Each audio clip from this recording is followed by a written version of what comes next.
ஆப்கி அதாலத்தில் காங்கிரஸ் தலைவர் ஜோதிர் ஆதித்ய சிந்தியா மீது உள்ள குற்றச்சாட்டு. இவர் இன்னும் ராஜா மகாராஜா காலத்திலேயே வாழ்ந்து கொண்டிருக்கிறார். இது உண்மையா?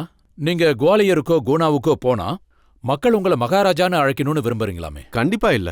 நான் 21ஆம் நூற்றாண்டின் இந்தியாவின் ஒரு குடிமகன். அது எனக்கு பெருமை. என்னுடைய உழைப்பு அப்புறம் என்னுடைய நேர்மையால மட்டும்தான் எனக்கு பேரு கிடைச்சா அதுதான் என்னுடைய பெருமை. என்னுடைய கல்வி எனக்கு அப்படிப்பட்ட சூழல் தான் நடந்தது. வேலையும் அதே சூழல்ல தான் செஞ்சேன். இன்னைக்கு மக்கள் சேவையிலையும் அதே மனநிலைமையில் தான் இருக்கேன். என்னுடைய சிந்தனை எப்பவுமே அப்படித்தான் இருக்கு. என்னுடைய இலக்கு அரசியல் கிடையாது. என்னுடைய இலக்கு மக்கள் சேவை. அதாவது ஒருத்தருடைய வாழ்க்கையில நம்மளால ஒரு மாற்றத்தை கொண்டு வர முடிஞ்சா அது நம்மளுடைய வாழ்க்கையோட மிகப்பெரிய வெற்றியா நான் நினைக்கிறேன். ஆனா அங்க இருக்கிறவங்க சொல்றாங்க நான் தான் உங்க கடவுள்னு அவங்க சொல்லணும்னு நீங்க ஆசைப்படுறீங்களா? இல்ல, நான் என்னைக்குமே அப்படி சொல்லல. சொல்லலையா? கண்டிப்பா நான் அப்படி சொல்லவே இல்ல. அதுக்கான எவிடன்ஸை நான் உங்களுக்கு காட்டவா? இல்ல ஒரே ஒரு வீடியோ மட்டும் கண்டிப்பா வந்துச்சு. அதை நானே சொல்றேன். மக்களுக்கு அதை காட்ட அதை நானே சொல்றேன். கண்டிப்பா நீங்க காட்டுங்க. जिस तरीके से आपके साथ मैंने सतत संवाद रखा है, सतत संपर्क रखा है, ये चुनाव मेरा चुनाव नहीं होना चाहिए. ये चुनाव तो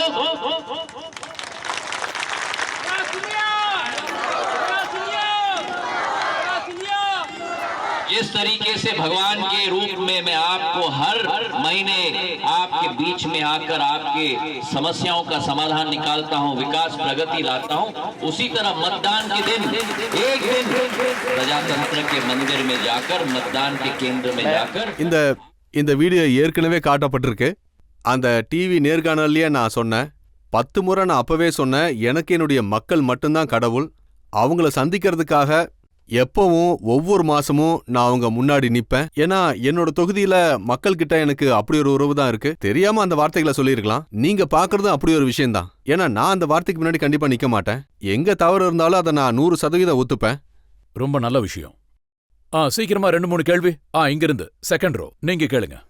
இப்ப ரீசெண்டா நாங்க பாக்குறோம் ராகுல் காந்தி ரொம்பவே ஆக்டிவ் ஆயிட்டாரு. என்னோட கேள்வி என்னன்னா, ராகுல் காந்தி இப்போ ஆக்டிவா இருக்காரு. இப்ப அவர் என்ன வேணா சொல்லலாம். ஒண்ணு நீங்க இப்படிதான் பேசணும்னு யாராவது சொல்றாங்களா, இல்ல அவர் முழுமையான ஹோம்ஒர்க்கும் பண்ணிட்டு வரதில்ல? ஏன்னா சமீபத்துல ஃபுட் பார்க் விஷயத்த பத்தி பார்த்தோம். அவரோட தொகுதியை சேர்ந்ததுதான். அது காங்கிரஸோட ஆட்சியில நடக்காதுன்னு முடிவு பண்ண ஒரு விஷயம்தான். அப்படி இருந்தும் அந்த ஃபுட் பார்க் விஷயம் அவருக்கு எப்படி நினைவுக்கு வந்தது? அவர் ஏன் அப்படி பேசுறாரு? அவரு ஹோம்ஒர்க் முழுசா செய்யறது இல்லையா? நீங்க இந்த கேள்வியை கேட்டதுல எனக்கு ரொம்ப சந்தோஷம். அது மட்டும் இல்லாம நான் உங்களுக்கு இன்னொரு விஷயத்தையும் உங்க கவனத்துக்கு கொண்டு வர விரும்புறேன். அந்த ஃபுட் பார்க் காங்கிரஸோட ஆட்சி காலத்துல கேன்சல் ஆகல. அந்த ஃபுட் பார்க் ஜூன் 30, 2014 கேன்சல் செய்யப்பட்டுச்சு. அதாவது பிஜேபி வந்ததுக்கு அப்புறம். அந்த கேபினட் நோட்டு கூட எங்ககிட்ட இருக்கு. உங்களுக்கு வேணும்னா நான் அதை காட்டுறேன். சார், நான் நிறைய சேனல்ஸ்ல பாத்திருக்கேன். அந்த ஃபுட் பார்க் வராதுங்கிறது காங்கிரஸ் ஆட்சி இருக்கும்போதே வராதுங்கிறது தெளிவா முடிவு செய்யப்பட்டது. அது கேன்சல் செய்யப்பட்ட ஒரு வருஷத்துக்கு அப்புறம் திடீர்னு ராகுல் காந்திக்கு ஞாபகம் வருது, அங்க ஃபுட் பார்க் கட்டப்படல, பிஜேபி கேன்சல் பண்ணிட்டாங்க. நான் திரும்ப உங்களுக்கு சொல்றேன், அந்த ஆர்டரை என்னால உங்க எல்லாரும் முன்னாடி கொண்டு வந்து காட்ட முடியும். அதாவது ஜூன் 30, 2014 அன்னைக்கு ஒரு மீட்டிங் நடந்தது. ஃபுட் ப்ராசஸிங் மினிஸ்ட்ரி கூட்டத்துல அந்த ஃபுட் பார்க்க கேன்சல் பண்ணாங்க. ஜூன் 30, 2014 அன்னைக்கு பிஜேபி தான் ஆட்சியில இருந்தாங்க.